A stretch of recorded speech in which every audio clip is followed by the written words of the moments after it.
kálẹ́ ìròyìn lẹ́kùnrẹ́rẹ́ lóde sojú wọn yín láti iléeṣẹ́ NTA Ìjẹ̀bú-Òde Adétóyè Adégbénró lórúkọ oníròyìn yín ẹ gbọ́ ìròyìn náà lẹ́kùnrẹ́rẹ́. Láìpẹ́ yìí aya ààrẹ orílẹ̀-èdè Olúrẹ̀mí Tinubu ti gba ìpè láti darí ìlànà ìlera mìíràn ní orílẹ̀-èdè yìí. Ìlànà yìí wà fún ìpolongo láti lè bá gbógun ti àrùn jẹjẹrẹ ojú ara obìnrin. Ọ̀rọ̀ náà jẹ jáde nígbà tí àwọn aṣojú àti ìgbìmọ̀ àmúṣẹ́yà lórí gbígbógun ti àrùn jẹjẹrẹ ojú ara obìnrin ṣe àbẹ̀wò ìfọ̀rọ̀wérọ̀ sí ọ́fíìsì rẹ̀. Akọ̀ròyìn wa Adéníyì Táíwò jábọ̀ wípé ó ti bẹ̀rẹ̀ ipa tuntun rẹ̀ pẹ̀lú ìkéde ìbámu owó àánú bílíọ̀nù kan náírà eléyìí tí àjọ ìrètí ìsọdọ̀tun gbé kalẹ̀. Ìpolongo ọlọ́dún kan tí àfojúsùn rẹ̀ dá lé lórí ètò ìlera àwọn aláboyún àti ọmọ tuntun títí ọdún 2025 èyí tí yóò fi òpin sí ikú àti wípé àwọn obìnrin ń pẹ́ láyé pẹ̀lú ìgbésí ayé ìrọ̀rùn. Elizabeth Ọmọwùyí tó kópa níbi ìrìn afáralókun tún sàmì sí ayẹyẹ àyájọ́ ètò ìlera lágbàáyé ti ọdún 2025 ṣàlàyé pé àjọ elétò ìlera lágbàáyé World Health Organization rọ gbogbo orílẹ̀-èdè láti jára mọ́ ìgbésẹ̀ tó lè dáàbòbo ọ̀pọ̀ ẹ̀mí nípasẹ̀ ètò ìlera tó múnádóko. Lónìí, orílẹ̀-èdè Nàìjíríà ń ṣayẹyẹ ọjọ́ àwọn ọlọ́pàá lágbàáyé, ayẹyẹ tí wọ́n fi sàmì ipa àwọn akíkanjú ọkùnrin àti obìnrin ti ẹgbẹ́ ọlọ́pàá orílẹ̀-èdè yìí. Àwọn ẹgbẹ́ ọlọ́pàá tí wọ́n ṣiṣẹ́ wọn tọkàntọkàn tí wọ́n sì dáàbòbo àwọn ará ìlú, bákan náà tí wọ́n sì tẹ̀lé òfin àti ìlànà orílẹ̀-èdè yìí. Ààrẹ Bọ́lá Ahmed Tinubu, ẹni tí igbákejì rẹ̀ Kashim Shettima ṣe aṣojú rẹ̀, ṣàpèjúwe ayẹyẹ yìí gẹ́gẹ́ bí ìmọrírì ìfarajìn àti ìpinnu tí àwọn ọlọ́pàá yìí faradà jákèjádò orílẹ̀-èdè yìí. Francis Fom ló jábọ̀ ìròyìn. Ìdí pàtàkì tó fi yẹ kí iṣẹ́ ọnà wà fún gbogbo ènìyàn pẹ̀lú àfọkànsìn sí ìtọ́jú ọgbọ́n àtinúdá àti ẹ̀bùn. Olùdásílẹ̀ àjọ tí kò rọ̀kù lé ìjọba ní Ọ̀gbẹ́ni Tóbi Adébáyọ̀ sọ̀rọ̀ lórí èyí ní ìparí ètò iṣẹ́ ọnà fún gbogbo ènìyàn Catch Them Young tí ó wáyé ní ìlú Ìjẹ̀bú. Ẹ gbọ́ àtúpalẹ̀ ìròyìn náà síwájú sí i. Ètò kan tí a pè ní láti etí sí iṣẹ́ àtọkànwá ni a ṣe pẹ̀lú àfojúsùn pàtàkì fún àwọn ọmọdé kí wọ́n lè ní ìmúlò àti ìmọ̀ nípa iṣẹ́ ọnà lákòókò tí ọpọlọ wọn sì ń gba ẹ̀kọ́ ní ọ̀run. Olùdásílẹ̀ àjọ tí kò rọ̀gbọ̀kú lé ìjọba náà Ọ̀gbẹ́ni Tóbi Adébáyọ̀ ṣàlàyé pé iṣẹ́ ọnà kì í ṣe ohun àṣekára tàbí ohun tó wà fún àwọn olówó nìkan, ṣùgbọ́n pé ó jẹ́ ohun tí gbogbo ènìyàn yẹ kí wọ́n ní àyè fún láìka àjọṣe tàbí ipò wọn ní àwùjọ. Ọ̀gbẹ́ni Adébáyọ̀ tún sọ pé iṣẹ́ ọnà ní agbára láti rú ìmúlò inú ènìyàn tàbí gbé ọkàn ènìyàn sókè àti láti yí ìgbésí ayé ènìyàn padà sí rere. Ó tún tẹ̀síwájú láti ṣàlàyé àwọn àǹfààní tó wà nínú iṣẹ́ ọnà náà. Nígbà ìparí ẹ̀kọ́ ìdàgbàsókè wọn, àwọn ọmọ tí wọ́n kópa nínú ètò náà darapọ̀ mọ́ ara wọn láti ṣẹ̀dá àwòrán àfihàn. Nígbà tí Ọ̀gbẹ́ni Adébáyọ̀ ń ṣàlàyé ìtumọ̀ àwòrán àfihàn yìí, ó sọ nípa ìṣọ̀kan tí ó ti fi kọ́ àwọn ọmọdé náà.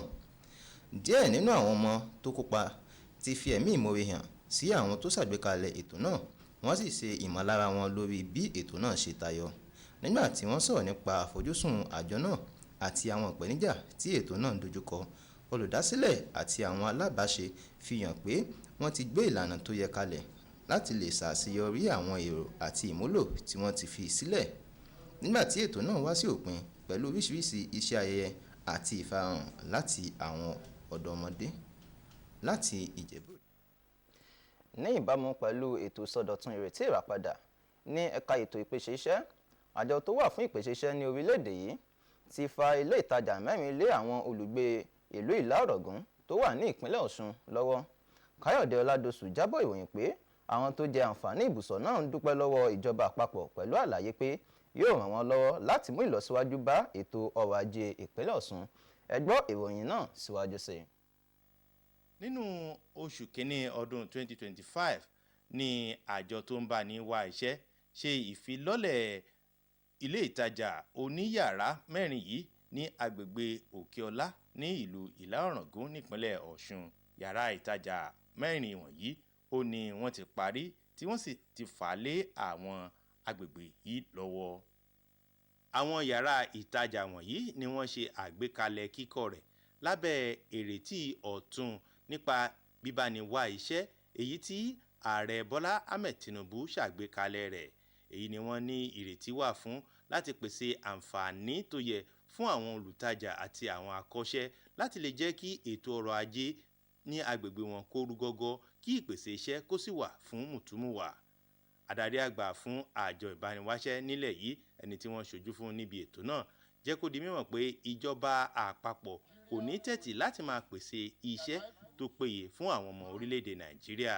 Ṣọ́ọ̀bù tá a kọ́ síbí báyìí, àwọn èèyàn kan lò ó dáadáa, à ń rówó ń bẹ̀, bísínẹ́sì sí wọn ó máa gbòòrò sí, wọ́n á máa rówó, á lè jẹ́ ipa wọn láti contribute sí kótà wọn sí ìlà ọ̀ràngún.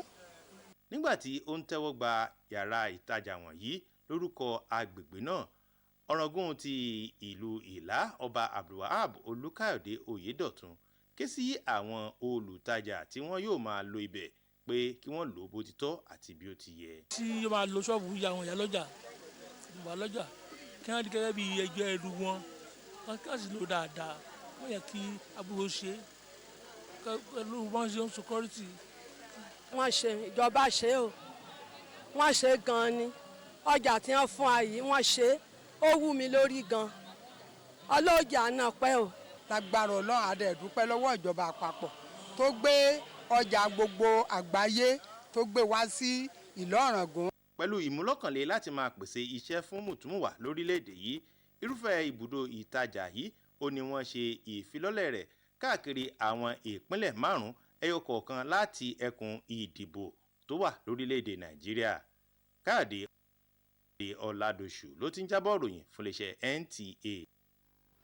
Ìjọba àpapọ̀ ti ṣàlàyé pé àtúntò tó ń wáyé ní inú àjọ àgùnbánirọ̀ lórílẹ̀‐èdè yìí ti pọn dandan láti lè bá ohun tó wà lóde òní mu. Mínísítà fún ìdàgbàsókè àwọn ọ̀dọ́ ló sọ̀rọ̀ yìí níbi ìpàgọ́ ọlọ́dọọdún tí àwọn alákòóso àjọ àgùnbánirọ̀ ní orílẹ̀‐èdè yìí fún ti ọdún 2025 tó wáyé ní Àbújá. Ọláyínká Òjó ló jábọ̀ ìròyìn náà. Àwọn tó ṣe kókó ní ẹ̀ka epo rọ̀bì, èyí ni wọ́n tọ́ka sí pé ó ti mú ìlọsíwájú rere bá owó epo rọ̀bì àti ẹ̀ka okòwò ilẹ̀ òkèèrè. Ẹ̀wẹ̀, àwọn òǹwòye ṣàlàyé pé ohun gbogbo gbọdọ̀ níṣe pẹ̀lú òfin tó ṣe àgbékalẹ̀ okòwò ìpèsè epo rọ̀bì ní orílẹ̀-èdè yìí. Lydia Samson ló jábọ̀ ìròyìn náà. Ìròyìn wa ní ti tàtàrí lónìí kò ní jù báyìí lọ. Adétóyè Adébíyí olórúkọ oníròyìn yín. Títí dọ̀la, ó dàbọ̀.